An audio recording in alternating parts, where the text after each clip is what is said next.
Okay. Coffee's always a good thing. Again, if you have any questions for Fred, please give us a call. It's 603-217-5400. So, Fred, I understand that you do have a. We understand that Ben Clemens is also running and everything. So, my question to you, first of all, is you've been on the board of aldermen before. What made you run again? Why do you want to be on the board again? Well, actually, I didn't really initially want to be on the board again. It's only a 9-month term. Right. I have to run again because it follows former Alderman McCarthy's death. People called me.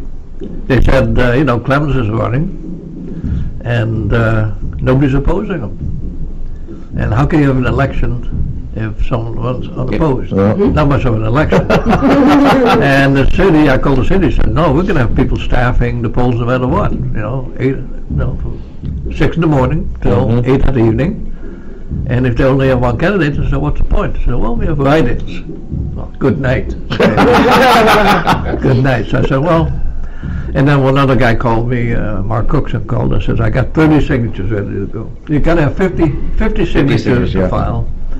Which is not all that difficult to get, but you just have to go out and get them. He said, I got 30.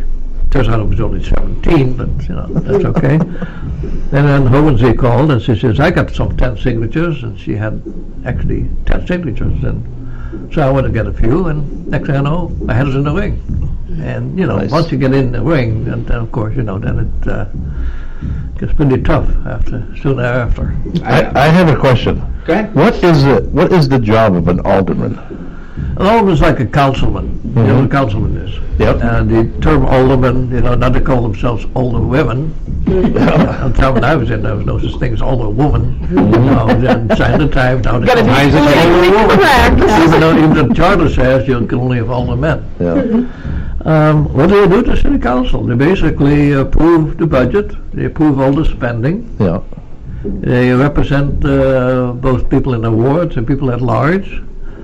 And they do everything a council does. It has a sizable effect in your life. Yeah. You can sit and talk about Trump all day long, but the fact that he's negotiating some nuclear arms agreement with North Koreans will not affect your daily life. The fact you're going to be paying thousands of dollars in property taxes.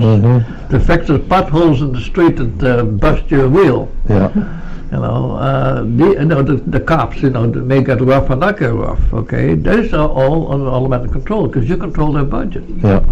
You don't pay the police the full amount that they want, and, they lay people off. Yeah. Next thing people complain we don't have adequate police report. Or pick up your garbage, Would you like your garbage picked up? That's very important. How about your sewer backflowing?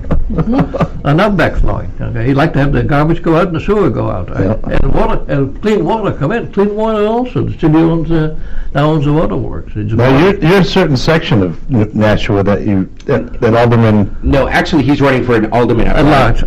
So it's the whole city. Also, whole city. Yeah, if you just have a ward, you need 15 signatures and represent one of 9 wards. And what's the difference? Very little difference. Used to be that only aldermen at large could chair committees, but that went by the wayside because you have a lot of committees.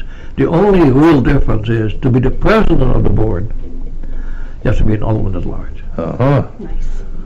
That's Nice. basically the only difference I've been able to figure out. I've been doing it for many years. Are you a full-time Nashua resident your whole life? No. I came here in 1972 Yeah. with 5 kids and my wife in a car, and we knew the area because I'd worked with Mitre Corporation up in Boston, and when we decided to come to the New England area, we took a look at the house prices in Massachusetts. I said, keep right on driving. New Hampshire.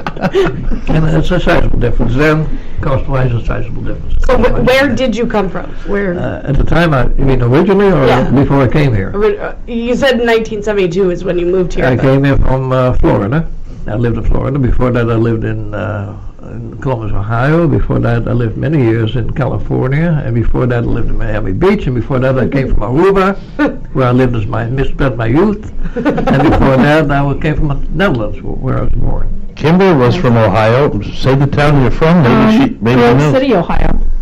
Never heard About of it. 20 minutes southwest of Columbus. Oh, Your South fellow, Africa. fellow Ohioans, or Yeah. Iowans, or Ohioans. Ohioans? Ohioans. Yeah, I was in Heath, Ohio. Ever heard of Heath, Ohio? I think it's north, if Yeah, I'm there's Newark Air correct. Force Base, big base. At the time, I was employed as a contractor with Newark Air Force Station. We, since I was at that time involved in designing and testing and building the guidance systems for the Minuteman missile, the big repair base at that time was in Newark. Oh, Wow. And so we had to, it turned out to be a short-term assignment, turned out in an entire year of living in Newark. nice. Wow. Well, So you were I was a busy man. you know, you were a contractor for the military. Were you actually in the military? no, No. I've never been in the military.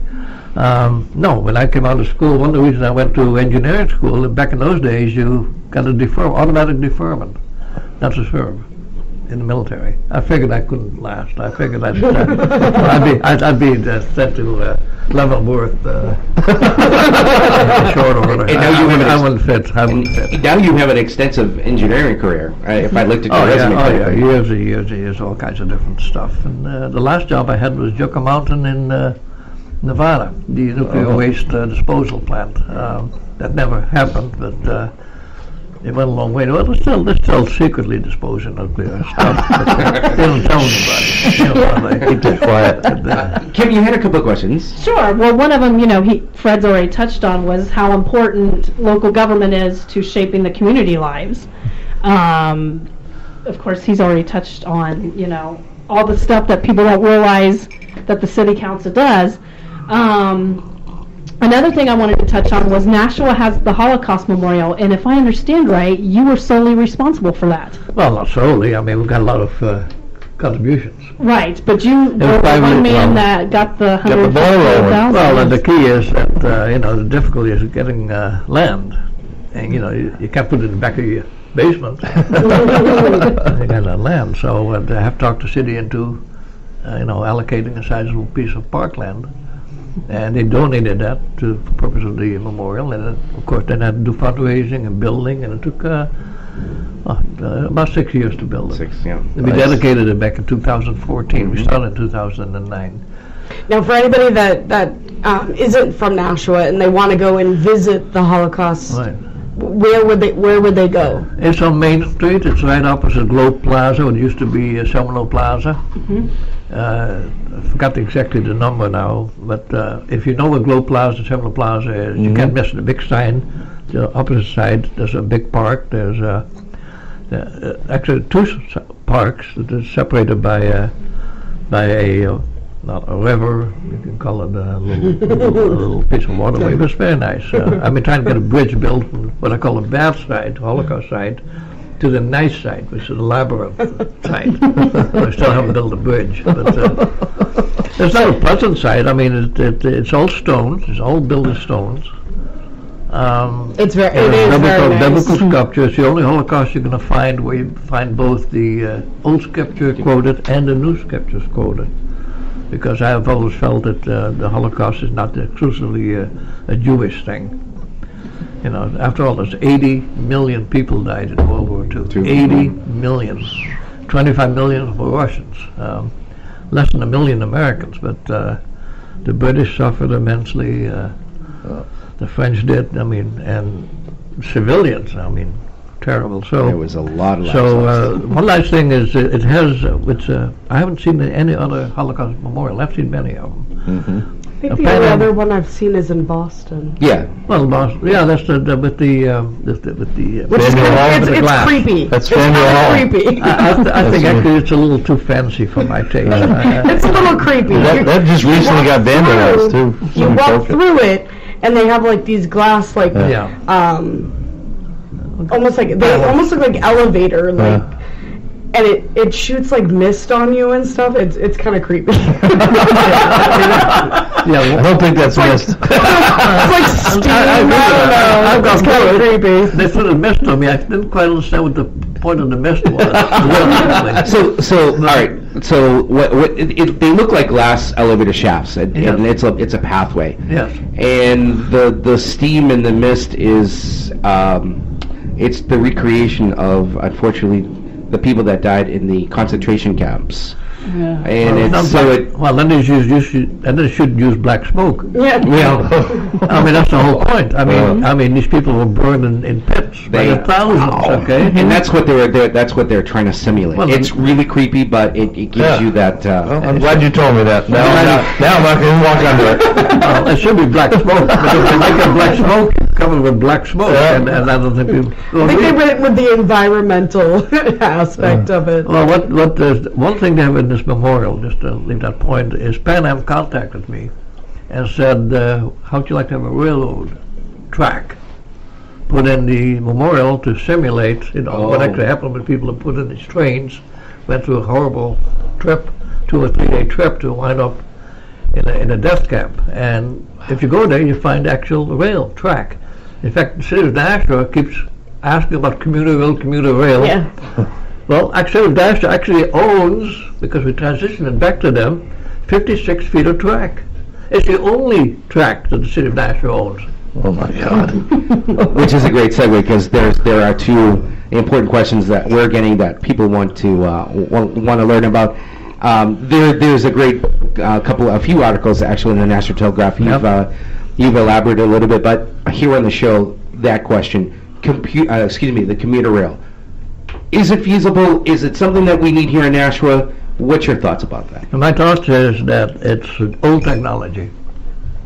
It doesn't really apply. Back about 35 years ago, back in the early 80s, we actually had the commuter rail established. The state paid for this commuter rail, the tracks, and they went from Lowell, I think, to Concord. Mm-hmm. And after a year of trying it out, they discontinued it because people weren't riding it. Not enough people are riding it, considering the cost of commuter rail. It's old technology, it's very expensive to maintain, it's expensive to run. Now, I'm talking about monorail, but I'm told monorail is too expensive. Well, you want commuter rail, you want mass transportation. Start looking at new technology like self-driving cars, maybe they can couple together. Well, different ways to do it. But why have this commuter rail? I think it's very expensive, and the taxpayers in Nashua and New Hampshire, I don't think, really are willing to pay for that. I We think get go-karts and just put them on the train tracks. Like they have them. Yeah, you could couple your car, and like they do in the tunnel. In the tunnel, you basically couple cars before they move through, and then a single part of the lane. The other part of the tunnel is all heavy commercial traffic. Right. It's actually separate the commercial traffic from the residential commuter traffic. so. We can do that here in New Hampshire. So I just want to reiterate it. You're opposing the commuter rail. I'm opposing the commuter rail as it's being envisioned, and I oppose these $4 million studies. Every time you turn around, there's another $4 million study. They're all $4 million, and they all can say, well, we're going to go from Concord to Manchester to Nashua to Lowell. That's the end of the $4 million study. I'm going to draw it on a piece of paper. A year later, there comes another $4 million study. This time we're going to reverse it. We're going to go from Lowell to Nashua to Concord. Thank you very much. Another $4 million. How many of these studies have we had? It never gets past the studies. Studies are easy, you just dump the thing someplace and let people do them. They feel that you really accomplished something sponsoring that study. But it doesn't build anything. Yeah. It's like me studying memorial endlessly. Oh, we ought to have a memorial in Nashua. That's a beautiful thought. Building it is tough. Yeah. The Broadway Parkway, I had a lot to do with the Broadway Parkway. That thing was falling apart. It had a 4-lane highway, a 4-lane super highway right through Nashua. And over $100 million. And when I became an alderman, I was re-elected, I said, why not make it 2 lanes? And then the regional planning people said, well, if you make it 2 lanes, well, then we can curve it better, we can have less expense, this and that. We got $40 million of that $110 million. Nice. I don't know if you like the Broadway Parkway, but I think it's terrific. Yeah. I love it.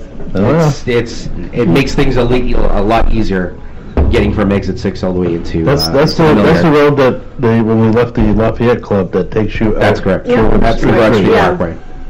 That's the way I used to go home from there. And these will work. I mean, I don't like the exit in downtown. It's a little tough, and I don't like actually the entrance at Amherst Street. And I think Lowe's was kind of in a hurry to get it finished before she left office. I think she hurried it a little bit too much. But that can be fixed. It's not a big deal. a lot better than selling an Amherst Street all the way down Right, to it's true. the square. Now with all those apartments being built, Right. I mean, you're going to have gridlock.